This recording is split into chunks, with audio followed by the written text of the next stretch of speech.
Story with जोई में आपका स्वागत है। आज की स्टोरी है secret crush in the work place. इस स्टोरी को मैंने 5 पार्ट्स में डिवाइड किया है। इसका पार्ट 2 है द एक्सीडेंटल कन्फेशन। माया का दिमाग अब हर वक्त एक ही सवाल से घिरा हुआ था। क्या वो ईमेल्स आदित्य भेज रहा था? उसका मन बार बार यही सोचने पर मजबूर हो रहा था। जैसे जैसे दिन बीत रहे थे, माया और आदित्य के बीच काम की साझेदारी मजबूत होती जा रही थी, लेकिन उनके निजी भावनाओं की पहेली और उलझती जा रही थी। एक सुबह जब माया ऑफिस पहुंची तो आदित्य पहले से ही अपनी जगह पर बैठा हुआ था। उसकी नजरें हमेशा की तरह कंप्यूटर स्क्रीन पर जमी हुई थीं और माया को देखते ही उसने हल्की सी मुस्कान दी। माया ने अपने दिल की धड़कनों को शांत करने की कोशिश की और अपने काम में लग गई, लेकिन अब वो इन भावनाओं से भाग नहीं सकती थी। उस दिन टीम को एक बड़ी प्रेजेंटेशन के लिए तैयार होना था। जेफायर टेक एक नया ऐप लॉन्च करने वाला था और इस प्रोजेक्ट की सफलता के लिए माया और आदित्य की टीम की मेहनत बहुत अहम थी। प्रेजेंटेशन की तैयारी के दौरान दोनों के बीच कई बार नजदीकियां बढ़ीं। कभी उनके हाथ टकरा जाते तो कभी माया को आदित्य की तेज धड़कनों का एहसास होता।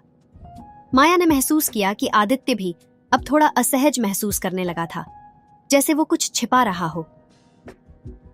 प्रेजेंटेशन की रात ऑफिस में देर तक काम करने के बाद माया और आदित्य कॉन्फ्रेंस रूम में अकेले बचे थे। बाहर बारिश हो रही थी और खिड़की से आती ठंडी हवा कमरे में एक अजीब सी शांति भर रही थी। आदित्य ने माया की ओर देखा और हल्के से मुस्कुराया। आज बहुत अच्छा काम किया तुमने माया। ये प्रोजेक्ट तुम्हारे बिना पूरा नहीं हो पाता। माया का चेहरा हल्का गुलाबी हो गया। धन्यवाद आदित्य, तुम भी कमाल के हो। तुम्हारे साथ काम करना हमेशा मजेदार होता है। आदित्य ने सिर हिलाया, फिर कुछ देर तक खामोश रहा। ऐसा लगा कि वो कुछ कहना चाहता है, लेकिन कह नहीं पा रहा। माया ने महसूस किया कि अब समय आ गया है कि वो खुद ही पहल करे।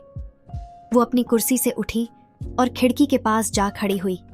बारिश की बूंदों को बाहर गिरते हुए देखती रही। आदित्य, उसने धीरे से कहा।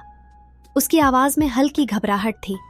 क्या तुमने कभी महसूस किया है कि किसी के साथ काम करते करते कुछ अनकही बातें जुड़ने लगती हैं?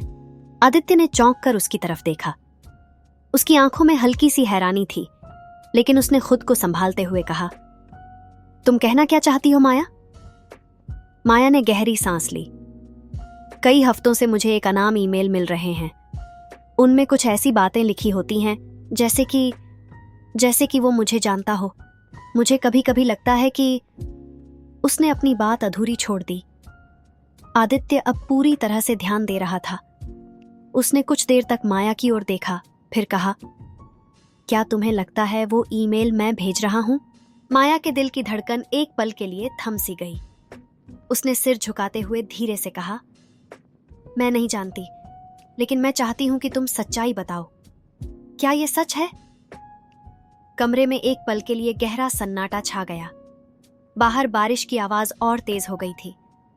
माया की सांसें रुक सी गईं, जैसे वो उसे एक जवाब पर टिकी हों। आदित्य ने एक लंबी सांस ली और अपनी कुर्सी से उठकर माया के पास आया। उसने माया की आंखों में सीधे देखते हुए कहा, माया, मैं उन ईमेल्स के बारे में कुछ नहीं जानता, लेकिन एक बात है जो मैं जानता हूं। माया ने अपनी आंखें उठाई और उसकी ओर देखा। उसके चेहरे पर एक हल्की मुस्कान थी, लेकिन उसकी आंखों में गहरी गंभीरता थी। मैं तुमसे कुछ कहना चाहता था, लेकिन कभी हिम्मत नहीं जुटा पाया। आदित्य ने कहा, तुम मेरे लिए सिर्फ एक सहकर्मी नहीं हो, तुम मेरे लिए बहुत खास हो। माया का दिल तेजी से धड़कने लगा।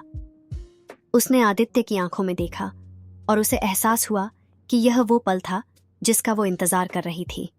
अगला एपिसोड देखने के लिए स्टोरी विद जोई को सब्सक्राइब करें। Thank you.